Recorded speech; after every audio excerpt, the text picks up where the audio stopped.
Welcome to the Midwest. My name is Jesse, and today I am out it's February, and I'm out here, and let me just tell you, it's 70 degrees Fahrenheit. So Celsius, that's like 21 degrees. I'm learning. But anyway, it's February, which in the Midwest is the dead of winter, and it feels like a spring day. So I'm not going to complain about that. It is nice to have a nice sunny day, clear blue skies, and I turned the heater off in my house, but it is a little weird. And it reminded me of a thing that I have been meaning to make a video on, and that is buying supplements online. Is there a good time and is there a bad time to buy supplements online? Let me tell you why I never buy supplements in the summertime today.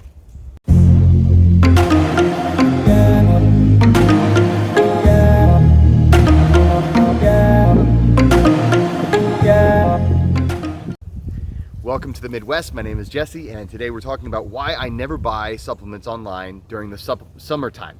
Now, I buy a lot of supplements online, and I recommend supplements to you. There's a lot of reviews that I do, and I'm going to continue doing more reviews on supplements that I personally like.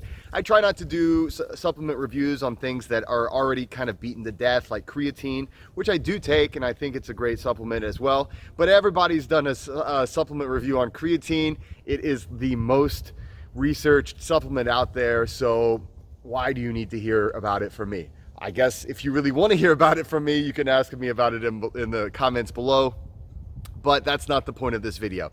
The point of this video is to give you an idea of why it's a bad idea to buy supplements online during the summertime. During the wintertime, I buy supplements online, and a lot of times I'll buy in bulk. And the reason for that is that in the wintertime, it's nice and cold outside, and that preserves your supplements. I think it was a few years ago, I came home and I had bought 3 months worth of a supplement. I think I spent like $180. It was a kind of a pricey supplement.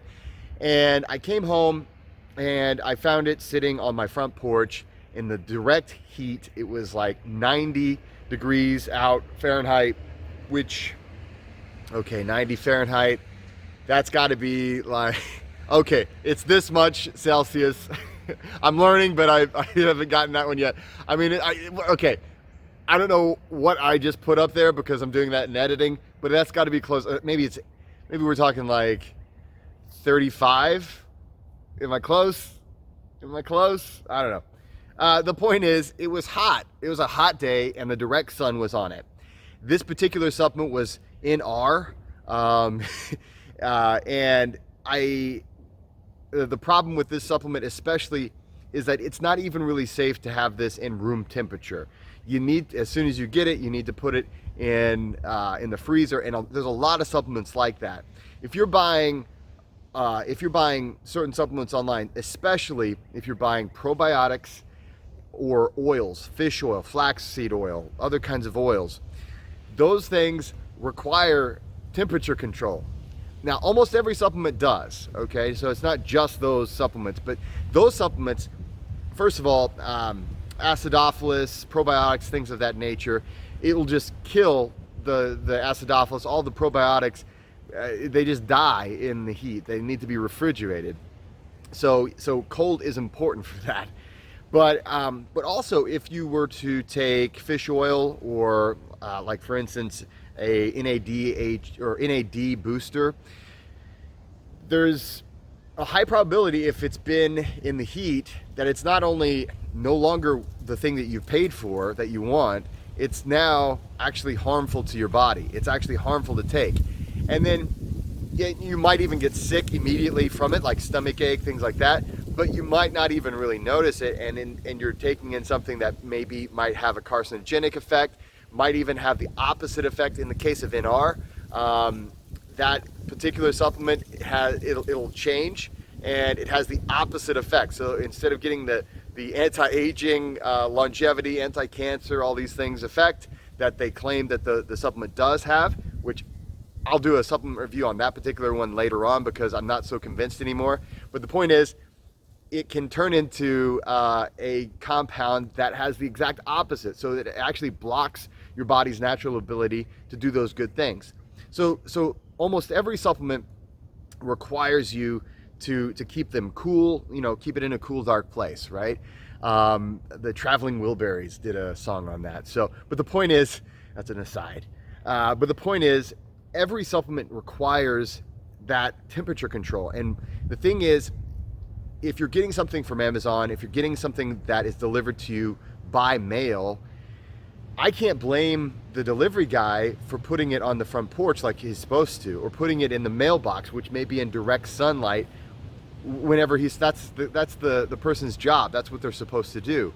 The problem is, when you do that, even if it's an herb, which typically are the most resilient to the heat, they're going to get baked, and a lot of those bioactive compounds are going to die, and you're just left with wasting your money.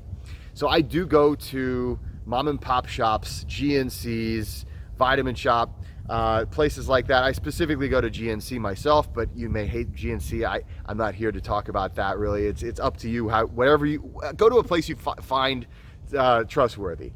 The big thing for me is to find a place that already has a supply chain that is well thought out, and so something that is something where their job, they know specifically how to keep their products from going bad from the time it leaves the warehouse to the time it gets to the store where you can pick it up.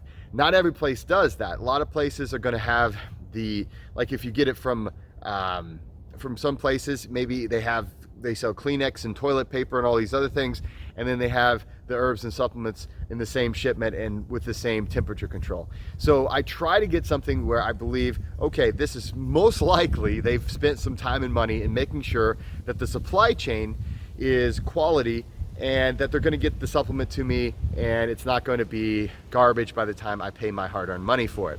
Now, are there any guarantees? No, I'm sorry, in life there are no guarantees, but we can hedge our bets and say there are probably some times that it's a good idea to go to a local store, and sometimes it's a bad idea to get something from online.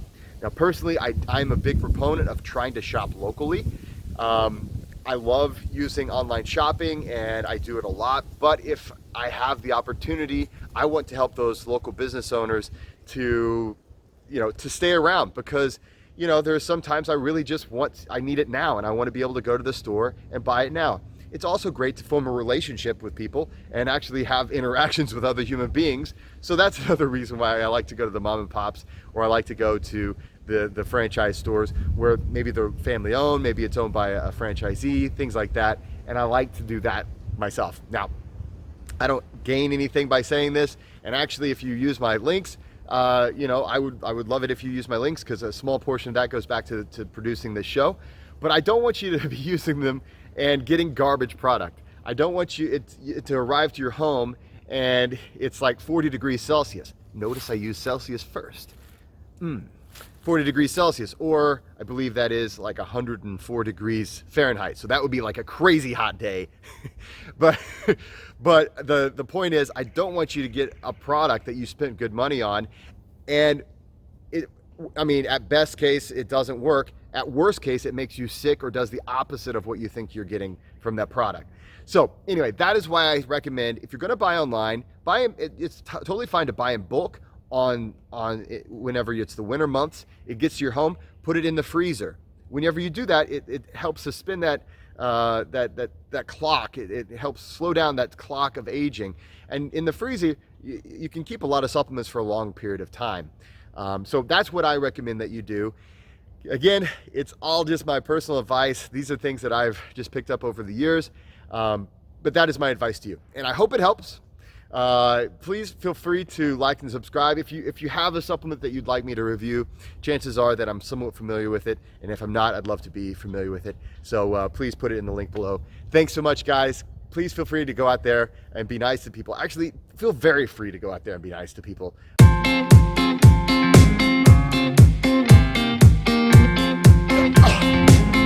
Oh yeah.